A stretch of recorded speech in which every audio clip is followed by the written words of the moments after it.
গোৱালপাৰাৰ আৰক্ষী প্ৰশাসনৰ সহযোগত জলজলি প্ৰেছ ক্লাবৰ উদ্যোগত যোৱাকালি নৱাগত শিমলীটোলা বজাৰ প্ৰাংগণত পথ সুৰক্ষা, চাইবাৰ অপৰাধ, বাল্য বিবাহ আৰু নিচাযুক্ত দ্ৰব্য সেৱনৰ বিৰুদ্ধে এখনি সজাগতা সভা সম্পন্ন হৈ যায়। জলজলি প্ৰেছ ক্লাবৰ সভাপতি ইনামুল হকৰ পৌৰাহিত্যত অনুষ্ঠিত সভাত সাধাৰণ সম্পাদক বাহাৰুল ইছলামে উদ্দেশ্য ব্যাখ্যা কৰাৰ পিছতে উপস্থিত অতিথিসকলক জলজলি প্ৰেছ ক্লাবৰ মুখ্য উপদেষ্টা ইমান আলী মীৰৰ পৰিচালনাৰে সম্বৰ্ধনা জ্ঞাপন কৰে।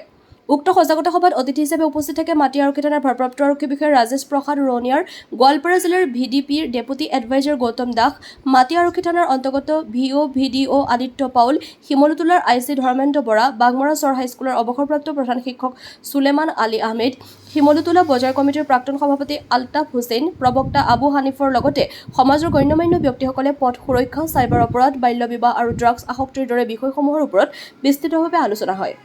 ট্ৰেফিক নিয়ম পালন কৰি জীৱন বচাবলৈ, অনলাইন সুৰক্ষিত থাকিবলৈ, শিশুৰ স্বপ্ন জীয়াই ৰাখিবলৈ, বাল্য বিবাহ বন্ধ কৰিবলৈ আৰু ড্ৰাগছক না কৈ সুন্দৰ জীৱন গঢ়াৰ বাবে মূল্যৱান ভাষণ প্ৰদান কৰে। News desk AIN live.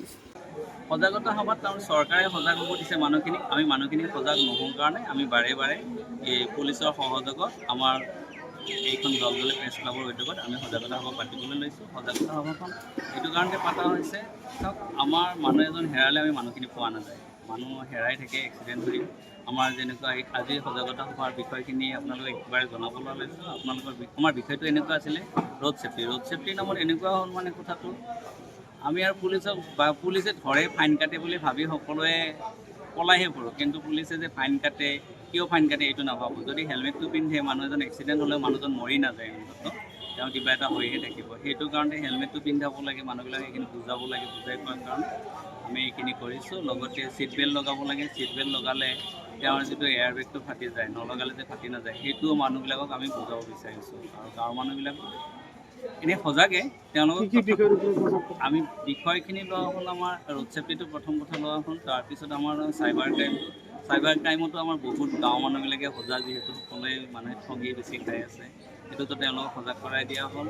লগতে আমাৰ এইটো আছিলে এই ড্ৰাগছৰ ওপৰত আছিলে, আৰু আমাৰ চাইল্ড মেৰেজটোৰ পিছত বেছিকৈ গুৰুত্ব দিয়া হৈছে। আমাৰ গাঁৱত কিছুমান চাইল্ড মেৰেজ হৈ আছে, যাৰ কাৰণে আমি সকলো মানুহকে, সকলো দল সংগঠনকে আহ্বান কৰি আজিৰ সজাগতা সভাখন। যেহেতু কেইদিনমান আগতে বিধানসভাতে ড্ৰাগছ লৈ এটা প্ৰশ্ন উত্থাপন হৈছে, সেইটো বিষয়ে মই নাজানিম, এইটো চৰকাৰে যেনেকুৱা ষ্টেপ লৈ ল'ব, কিন্তু আমি ৰাইজ সজাগ হ'ব লাগে। আমাৰ লোকেলত যদি কোনোবাই ড্ৰাগছ খাইছে, আমি তাক খোৱাৰ পৰা বিৰত ৰাখিব লাগে।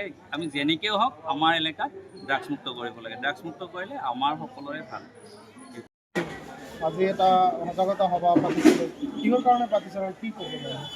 হয়, আমি আজি জলজলি প্ৰেছ ক্লাবৰ উদ্যোগত আৰু গোৱালপাৰা আৰক্ষী প্ৰশাসনৰ সহযোগত, বিশেষকৈ মাটি আৰক্ষীৰ তৰফৰ পৰা যথেষ্ট সহযোগিতা কৰিছোঁ।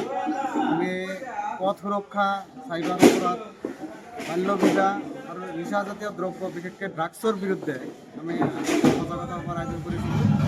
আৰু এই সজাগতা সভাত যথেষ্ট ৰাইজৰ উপস্থিতি হৈছিল।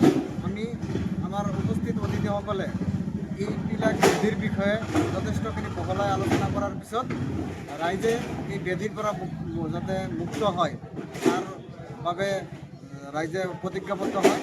আৰু অনাগত দিনত এই ড্ৰাগছৰ দৰে নাইবা বাল্য বিবাহৰ দৰে, চাইবাৰ অপৰাধৰ দৰে ক্ৰাইমবিলাকৰ পৰা আঁতৰত থাকে, এইটো বিষয়ত আমি বিস্তৃতভাৱে আলোচনা কৰি আজি সিদ্ধান্ত গ্ৰহণ কৰিছোঁ। অনাগত দিনতে জলজলি প্ৰেছ ক্লাবৰ এই পদক্ষেপ থাকিবনে?